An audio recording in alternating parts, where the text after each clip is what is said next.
Well, that's generally why we just have the normal meeting. Because you came expecting the normal meeting. But if you believe, you'll see the glory of God. How many believe? How many believe? My legs are all numb. I mean, I'm just trying to stand up as an effort right now. Luke chapter 8, verse 25, but he said to them, where is your faith? And they were afraid and marveled, saying to one another, who can this be? I mean, he's sleeping, snoozing the storm, big, nasty storm. You know, another time when they went into the storm, Jesus said to them, didn't you learn anything about the loaves and the fishes? What they were supposed to learn, the miracle isn't like a miracle, whoa! A miracle isn't to get you all excited. A miracle has a lesson attached to it. And it's supposed to teach you something. And you see, the miracle that was taught by Jesus about loaves and fishes was we can take authority over creation. And so that's why he's going, God, where is your faith, guys? Like, where is your faith? I mean, you know, your faith should be in action right here, but you're waking me up. I'm having a really good snooze, and you're waking me up when, you know what? You have authority over this storm.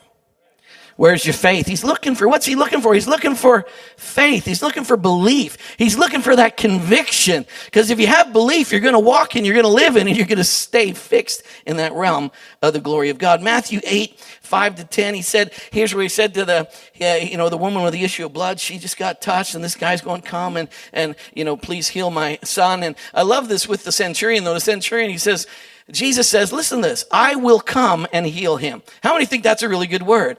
He'd come to Jesus and say, could you please come to my house and heal my son? I will come and heal him. So he's not trying to overcome any reluctance at this point.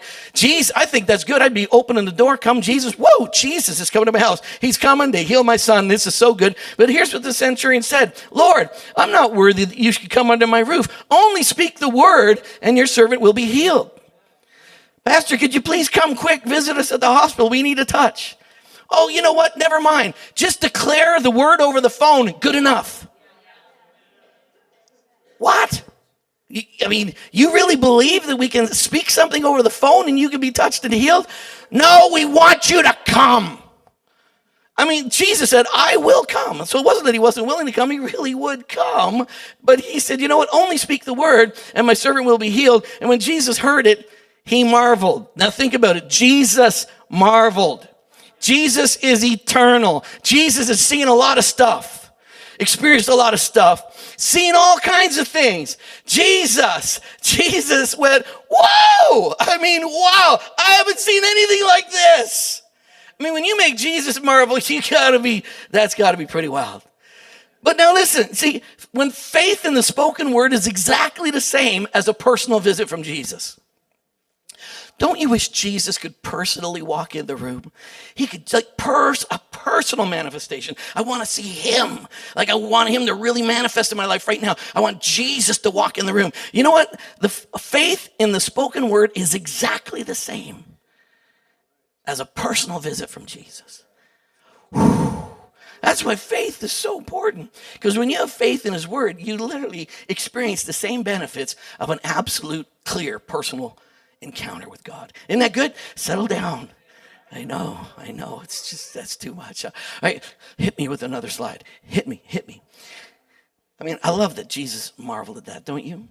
2 Corinthians 5:7, for we walk by faith, not by sight. We walk by faith. Walk, when they use the word walk, they mean life. So they mean you do life by faith. Everyday stuff is done by faith. You do the everyday stuff in your life, not by sight. You don't live out of what you can see, feel, or sense. You don't live your everyday life out of the sense realm. Your everyday life is a faith walk. Your everyday life is in the unseen realm. The Amplified says this, for we walk by faith. We regulate our lives. We conduct ourselves by our conviction or belief. Our conviction or belief, respecting man's relationship to God in divine things with trust and holy fervor, thus we walk, not by sight or appearance. We regulate our lives. We conduct ourselves by the conviction or the belief in respecting man's relationship to God and divine things.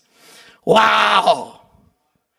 We're a faith people. We're People, we are on the crazy friend list because we're faith people. Because when people need an expression, a manifestation of the unseen, when people need Jesus to walk in the room, you're on the crazy friend list. Holy fervor, thus we walk not by sight, but by faith, not by sight or appearance. Mark chapter 9, verse 22 to 25. Now, they're up on the mountain. You get this manifestation of Moses and Elijah, and amazing experience that these three had. And then they come down the hill, and the Pharisees and the disciples are arguing, and you got a guy there. So you got a father down here who's got, my son's got a problem. You got a father up on the hill said, do whatever my son tells you, follow him. So you got these two fathers giving you direction. But the father down below, he's like, help my son. And here's what he says. He says, if you can do anything, do it. I mean, the disciples can't do anything. They're arguing with the Pharisees and Sadducees and wouldn't sees and couldn't sees. And he's arguing with these folks. And Jesus is like, what are you guys arguing about? Loose the kingdom. Here's the father. He turns to Jesus now. He comes down there. If you can do anything, have a heart and help us. I mean, that's some of the prayer meetings I've been in. God, if you can do it, have a heart. Visit our city. Oh, God, please have compassion on us. Oh, my goodness. And it's like, God, quit being reluctant. Stop holding out on us. Oh, God, what is it that ticks you off about us? We'll change it. I'll fix it. It'll be better. Please just do something. And that's the way we interact with God. It's weird. God's moved by faith. He's not moved by whining. God's moved by faith. And here's what Jesus said. He said, if. Did you say if? I love this. It's a message. It says, there are no ifs among believers. Let me say it again. There are no ifs among believers. Any believers here today? No, if the Lord's willing, he can heal your mother.